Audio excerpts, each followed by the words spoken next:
오빠 사랑해. 네, 알겠습니다.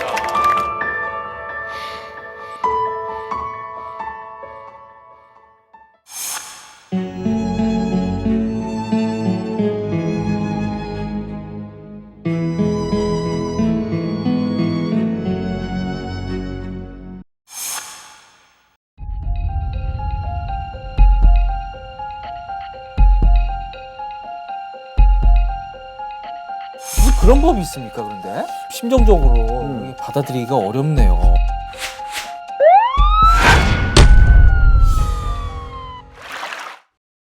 자, 지난해 11월 생을 마감한 구하라 씨 얘기입니다. 예. 이 오빠가 바로 18일 날 민법 개정을 위한 입법 청원을 냈다고 합니다. 구하라 씨는 아주 특별한 가정사를 가지고 있습니다. 구하라 씨가 9살 때 어머니가 집을 나갔다고 합니다. 그리고 무려 20년 동안 교류가 없었다고 하고요. 그래서 구하라 씨와 오빠는 아버지 밑에서 자랐다고 합니다. 그런데 구하라 씨가 안타깝게 숨진 날 장례식장에서 구하라 씨 어머니가 빈소에 등장을 합니다. 그리고 나서 이 상속 관련 분쟁이 시작이 됐습니다. 구하라 씨 엄마는 구하라 씨가 남긴 재산, 뭐 적지 않은 재산으로 알려졌는데요. 절반을 자기가 가져가겠다고 선언을 했고요.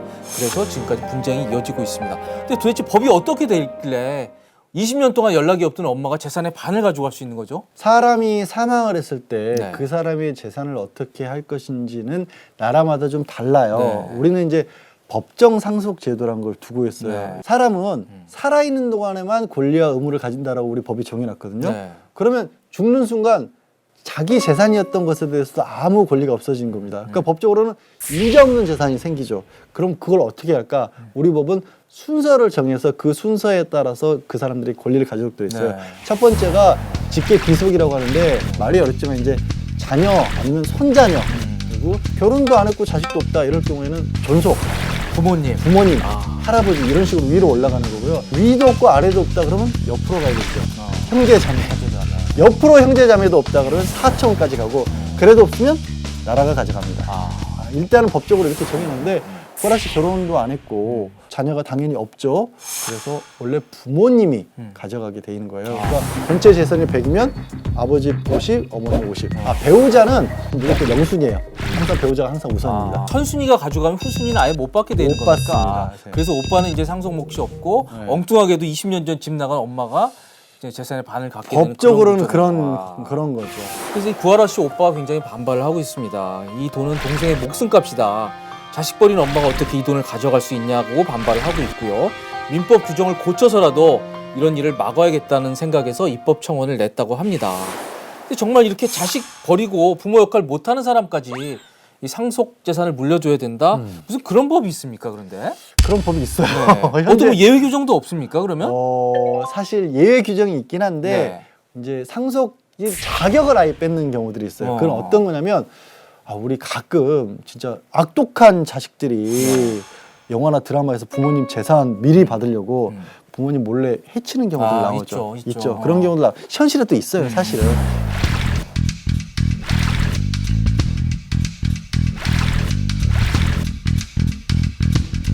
그렇게 재산을 상속받기 위해서 이 피상속인을 해치거나 아니면 뭐 상해를 입히거나 살해하거나 아니면 가끔 이제 유언장을 남겨놓는데 그 유언장을 조작해서 이렇게 자기가 이 부정한 이익을 취하기 위해서 나쁜 짓 한 사람까지 상속시켜주는 건 안 되잖아요. 그거는 막고 있는데 이 사례처럼 아이를 안 키웠다, 그러니까 부양 의무를 이행하지 않았다, 이거는 상속 자격을 박탈하지는 않아요. 그러니까 법에 그런 규정은 없군요. 그러면. 그런 건 없어요. 그러니까 이게 우리 가족법들이 네. 지금 현대사회와 약간은 안 맞는 게 우리 법은 그냥 이성적으로 부모 자식이라는 관계를 너무 믿고 있어요. 법이 너무 선량해요. 어찌 보면. 그렇구나. 예. 그래서 이런 일들이 처음은 아니고 과거에도 조금 있었습니다. 많았죠. 간간히 예, 있습니다. 있어요. 예. 가수 설리 씨도 이제 안타깝게 사망을 했는데 이 설리 씨와 부친도 별로 교류가 없었다 그럽니다. 그런데 부친도 역시 그 상속 재산의 절반을 자기가 가져가겠다고 선언하면서 이 뜻을 사회에 기부하겠다는 뜻을 밝혔다 그럽니다. 그러니까 당연히 이제 오빠가 반발하면서 그런 보도도 있었고요. 과거 천안함 때도 아마 그 교류가 없던 친모가 갑자기 나타나서 네. 재산의 절반을 가져간다고 해서 이게 또 굉장히 언론에 많이 보도되고 논란이 됐습니다. 하지만 법은 결국 바뀌지 않고 계속 이대로 가고 있고요.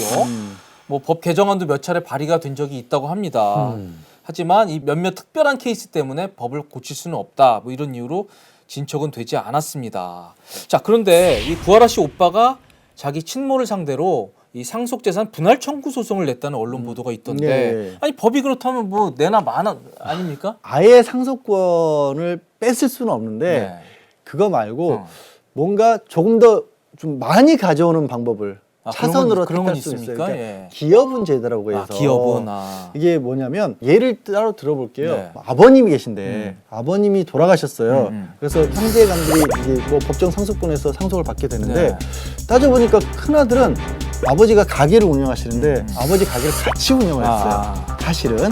그리고 같이 운영을 했고 아버지가 나이 들어서는 실제로는 일 전혀 못 하시는데 그 가게 운영부터 시작해서 가게도 조그만 가게인데 이 큰아들이 수완을 잘 발휘를 해서 큰 대형 마트로 바꾸고 막 이랬단 말이에요. 기여를 했군요, 한마디로. 기여 정도가 굉장히 높은 거예요. 네. 그래서 처음에 시작을 아버지가 했기 때문에 명의는 아버지 명의로 돼 있지만 사실상 그 재산의 대부분은 아버지가 이룩한 재산이 아니라 그 누군가 특별한 이 경우에는 큰아들이 이룩한 재산이라면 네. 그 재산마저도 그냥 상속재산이라서 다 같이 나눠버리면 그건 너무 불공평하잖아요. 말이 안 되죠. 그래서 그때는 아 이거는 큰아들의 기여분이라는 걸 따로 떼놓고 보자. 그래서 예를 들어서 큰아들의 기여분이 한 절반이면 그거 빼고 나머지를 상속인들끼리 상속하는 그런 제도가 있거든요. 그래서 그걸 가지고 그걸 응용해서 물론 이제 구하라 씨 오빠 같은 경우는 따져봤듯이 아버지 어머니가 갔기 때문에 본인은 못 가져요. 근데 구하라 씨의 아버지가 자기 상속분을 다 양도를 했답니다. 구하라 씨 오빠에게. 그래서 그 상속에 관한 권리를 가지고 상속재산 분할 청구를 하면서 기여분도 청구를 하는 겁니다. 그렇게 따지면 기여분을 따지면 구하라 씨가 가수로 선곡하는데 누가 기여를 했느냐?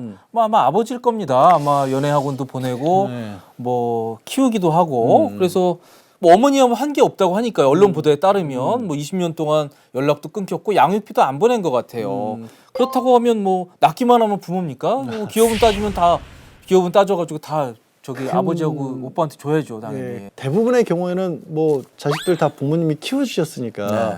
그럼 자식의 재산은 다 부모님이 기여를 한 걸까? 그건 아니에요. 그러니까 뭐 부모를 봉양하는 것도 마찬가지입니다. 부모님 내가 우리 큰형은 돌보지도 않았는데 내가 돌아가실 때까지 우리 부모님 봉양을 했고 병수발도 다 했다. 그러니까 내가 기여를 한 거다. 이렇게는 안 봐요. 직접적으로 재산을 형성하는 데 있어서 기여를 한 부분이 나와야 되기 때문에 구하라 씨가 가수로 성공을 했잖아요. 그러면 그렇게 가수로 성공할 때까지 아버지가 기여한 게 뭔가가 있어야 돼요. 아까 얘기를 잠깐 든 것처럼 연예인 학원을 보냈다든가 아니면 가족들이 매니저 역할을 하는 경우들도 좀 있잖아요. 그런 게 좀 나와줘야 기여분을 인정받을 수 있지 않을까. 단순히 내가 키운 자식이다라는 이유만으로 기여분을 특별히 받을 수는 없어요. 제 심정적으로는 당연히 그 기여분이 100%라고 저는 보는데 네. 어떻게 실제 판결들은 어떻습니까? 이런 경우 있을 텐데. 그게 네. 이 부분도 많이들 뭐 생각하고 안타까워하는 경우들이 많은데요. 이게 정말 공술의 공소가 맞아요. 또 돌아가시고 나면 진짜 이 국가의 기본적인 법의 취지는 이게 임자 없는 재산이라는 거예요. 원칙적으로 그냥 공평하게 나눠주는 게 원칙이라는 생각을 하다 보니까 100%는 아예 없고 7, 80%도 없어요. 실제로는 뭐 한 10%, 20% 따로 떼서 이 사람 더 주고 나머지는 공평하게 나눠가는.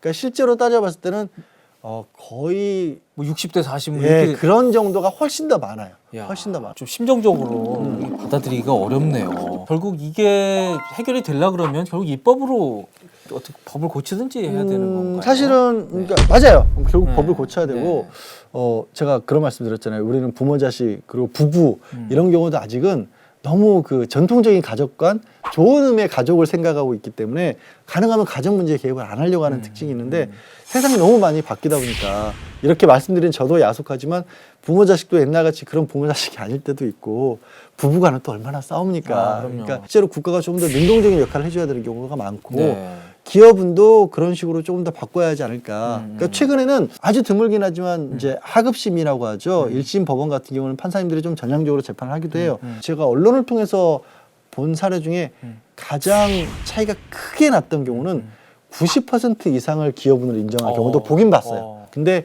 그 경우는 아주 예외적인 경우. 아주 특별한 무슨 사유가 있다고 봐야 되죠. 그래서 이제 법을 고치는 게 맞지 않을까 싶어요. 그래서 이제 오빠가 이번에 그 입법을 청원을 했는데 여기 보면 자식 양육 의무를 다하지 않는 부모의 상속 자격을 제한해야 된다는 내용이 있고요. 기여분 제도도 좀 고쳐야 되는데 이 기대 기여의 개념을 단순히 그 특별한 기여에서 다른 공동 상속인과 비교해서 결정되는 상대적 개념으로 바꿔야 된다. 이런 식의 입법 청원을 했습니다. 그러니까 무슨 얘기냐면 아까 말씀드린 것처럼 정말 이 돌아가신 분의 재산을 이 사람이 만들어 준 게 맞아? 정말 이 재산이 말이 돌아가신 분의 재산인지 사실은 이 사람이 이만큼이 기여를 한 거야? 이런 식으로 따지지 말고 비교를 하자는 거예요. 자식들 중에서도 효도한 자식이 있고 안 그런 자식이 있으니까 그거 따지지 말고 효도한 자식이 조금 더 많이 가져가야 되는 거 아니냐.